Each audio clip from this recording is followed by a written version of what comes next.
Thank you Shanthamma.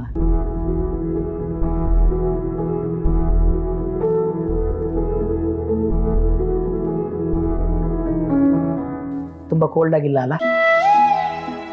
ನೋಡಿ, ಜಾನ್ವಿ ಅವ್ರಿಗೆ friends ಅಂದರೆ ಪ್ರಾಣ. ಯಾವಾಗಲೂ ಕಾಲೇಜಿನ ದಿನಗಳ ಬಗ್ಗೆ, ಫ್ರೆಂಡ್ಸ್ ಬಗ್ಗೆ ಮಾತಾಡ್ತಾನೆ ಇರೋರು.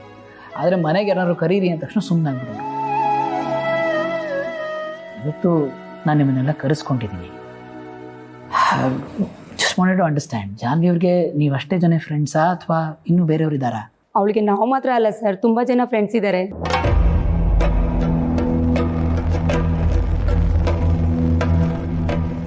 ಯಾರೇ ಹೊಸಬ್ರು ಬಂದು ಪ್ರೀತಿಯಿಂದ ಮಾತಾಡಿಸಿ ಫ್ರೆಂಡ್ ಮಾಡ್ಕೊಳ್ಳೋಳು. ಒಂದ್ಸತಿ ಅವಳು ಫ್ರೆಂಡ್ಶಿಪ್ ಮಾಡ್ಕೊಂಡ್ರೆ ಬಿಡ್ತಾನೆ ಇರಲಿಲ್ಲ, ತುಂಬ ಹಚ್ಕೊಬಿಡೋಳು. ಆದರೂ ಅವ್ರಿಗೆ ಬೆಸ್ಟ್ ಫ್ರೆಂಡ್ಸ್ ಅಂತ ಯಾರಾದರೂ ಇದ್ರೆ ಅವ್ರ ನಂಬರ್ ಸಿಗಬಹುದಾ ಅಂತ? ಯಾಕೆ ಸರ್? ನೋಡಿ, ಅವರಿದ್ದಾಗ ನನಗೆ ನಿಮ್ಮನ್ನು ಯಾರನ್ನೂ ಭೇಟಿ ಮಾಡೋಕ್ಕಾಗಲೇ ಇಲ್ಲ. ಈಗ ಅವ್ರು ತೀರು ಹೋದ್ಮೇಲೆ ಅವ್ರನ್ನ ಮತ್ತೆ ಹೇಗೆ ತಿಳ್ಕೊಳ್ಳೋದು ಅಂತ ನನಗೆ ಅರ್ಥ ಆಗ್ತಿಲ್ಲ.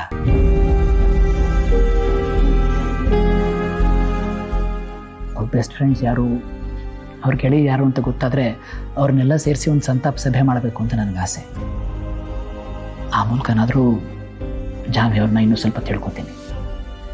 ಸೊ ಅವ್ರ ಫ್ರೆಂಡ್ಸ್ ಒಂದು ಲಿಸ್ಟ್ ಮಾಡ್ಬೋದಾ? ಲೀಸ್ಟ್ ಮಾಡೋದು ಮಾತ್ರ ಅಲ್ಲ ಸರ್, ನಾವೇ ಫೋನ್ ಮಾಡಿ ಎಲ್ಲರಿಗೂ ವಿಷಯ ತಿಳಿಸ್ತೀವಿ. That will be great. Thank you. ದಯವಿಟ್ಟು ಫೋನ್ ಮಾಡಿ.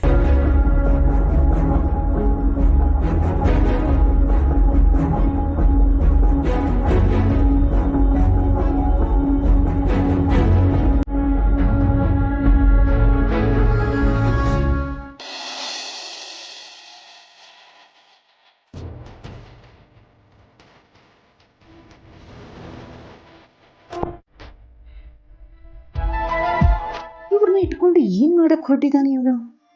ಅಲ್ಲ, ಅವನ ಹೆಂಡತಿ ಸತ್ತಿದ್ರು ಅವಳು ಬದುಕಿದಾಳೆ ಅಂತ ಯಾಕೆ ಇಂಥ ಪ್ರಯತ್ನಗಳನ್ನೆಲ್ಲ ಮಾಡ್ತಿದ್ದಾನೆ?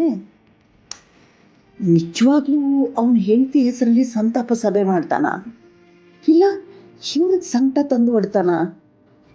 ಯಾವುದು ಗೊತ್ತೇ ಆಗ್ತಿಲ್ಲ.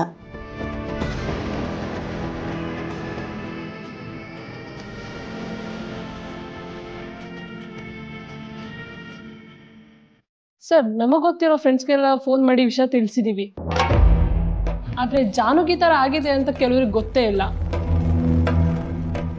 ವಿಷಯ ಕೇಳಿ ತುಂಬ ಬೇಜಾರಾದರು. ನೀವು ಸಭೆ ಯಾವಾಗ ಮಾಡ್ತೀರಾ ಅಂತ ಹೇಳಿದ್ರೆ ಖಂಡಿತ ಬರ್ತೀನಿ ಅಂತ ಹೇಳಿದ್ದಾರೆ.